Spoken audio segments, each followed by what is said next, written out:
You guys know I get excited when I see it come across a new video and I share it. I didn't completely watch the video.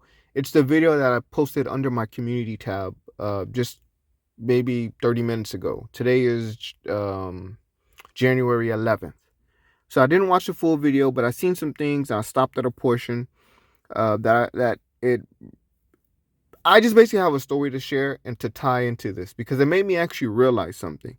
Now, you guys know this is not me. I really don't, I really don't want to, but I know I have to and I should.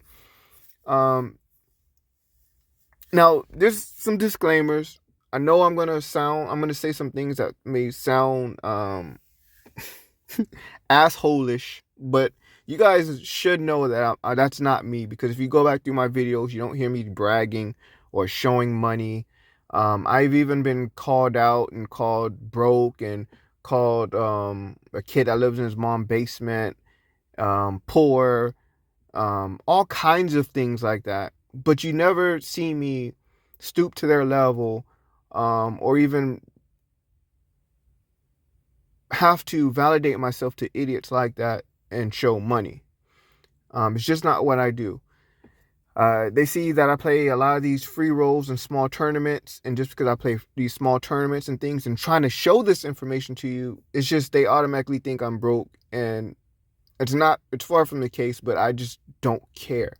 But this time, this video was different. I have to show the receipts, and some of the receipts are showing money. Now, I've taken these pictures at these times because every time I withdraw a large sum of money from a bank, or I may have won a large sum of money, I take a picture.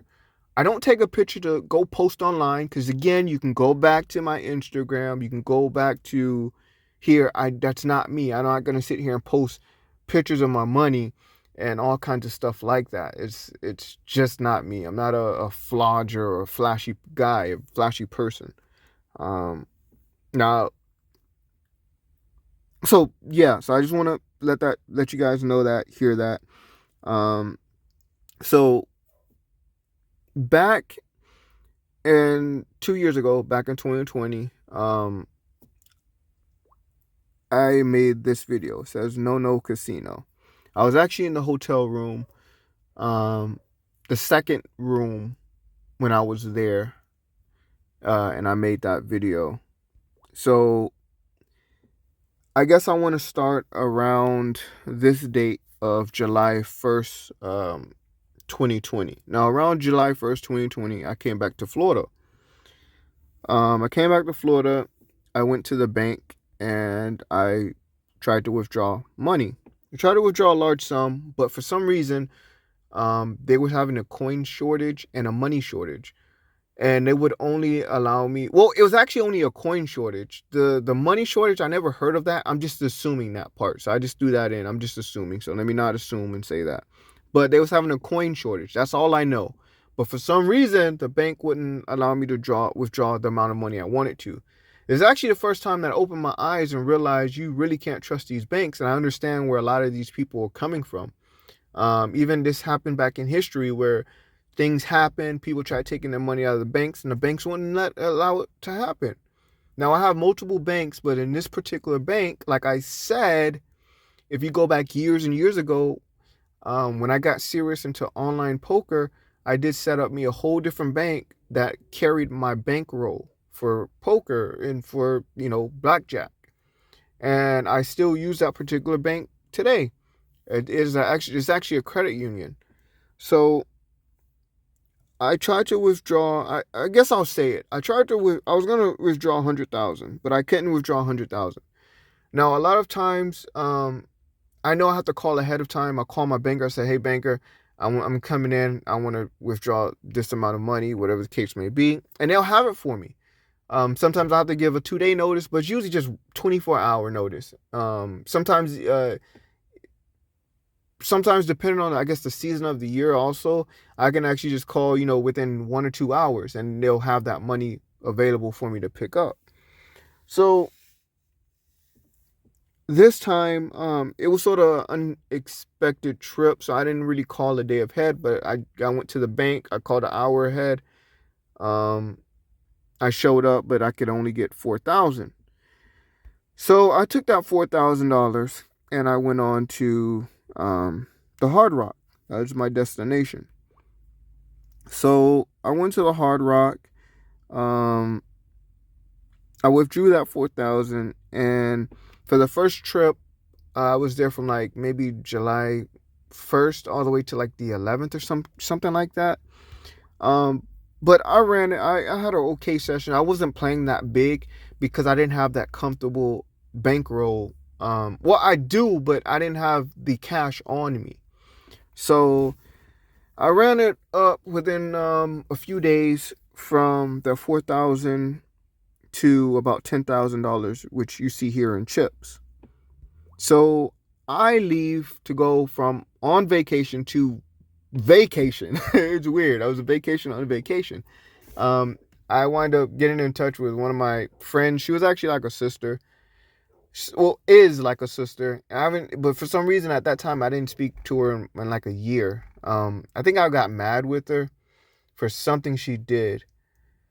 It wasn't to me, but it was something she did, and I felt it was wrong. But whatever, we reconnected, and I found out she was pregnant. So I left there, went to her, spent like 2 weeks there with her, hung out, and I decided to come back to the Hard Rock. So when I came back to the Hard Rock,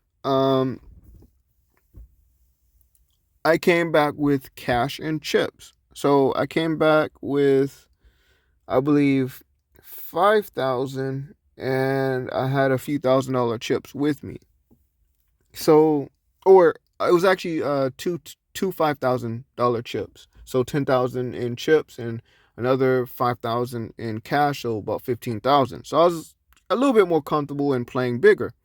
So around that time, I ran that amount from 15,000 to here. It was within 2 days. So 15,000. I think here I have 17,000.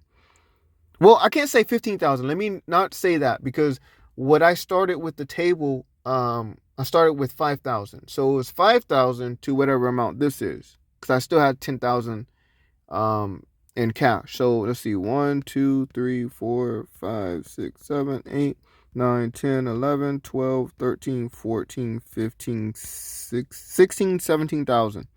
So I was making progress. I had, a larger amount of money and chips to work with. Now, when I'm there on my trips, I don't take my chips and cash them into cash. I leave them into chips.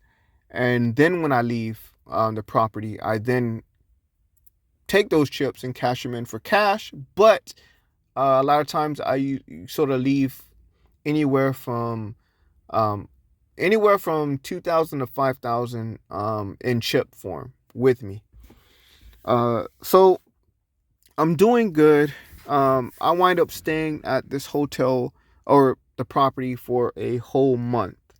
And I was there so long. The second time, my casino host, she was letting me know that, because she had to book my room on a weekly base. So like every week she had to rebook it. And we was coming up on a month. We were actually at a month.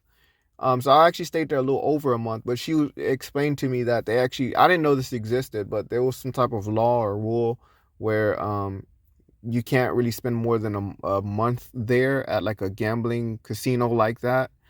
And she explained more to me. So I was like, okay. So I'm there, and this is the picture. This is for that whole time. You can look at the dates. Again, I like to show you guys my receipt. So you see 8/12, 8/16. You know what? I think it was every 4 or 5 days she had to rebook my room. It was something like that. She had to rebook it. But I stayed in the same room because during that time, during the pandemic, well, I guess we're still in it, but in the beginning of it like that, they would, like, if you came to stay, you had to stay in that same room. You couldn't switch rooms. I didn't know that until I tried to go ahead and go from the Guitar to the Oasis, because I usually like the Oasis. I like my suite there. but I couldn't have my suite because someone else had it. So I had to stay in the guitar. And then when I tried to switch from the guitar back to Oasis, that's when I found I couldn't because I had to, because of the corona. So, but anyways, you can see the dates. You see 8/3, 20. You see 8/16/20. You see 8/12/20. But I was there for a month. So around that time, uh, around this time, I did. I wind up taking some of my winnings, that $5,000 that I started with, and I cashed that in for cash, because I had almost, at that time, almost 20,000 in chips. So I had 20,000 in chips, and I had 15,300 in cash on me, and I left 5,000 in cash in my pocket, and I kept the chips in my pocket. Now, the hotel room that I was staying in,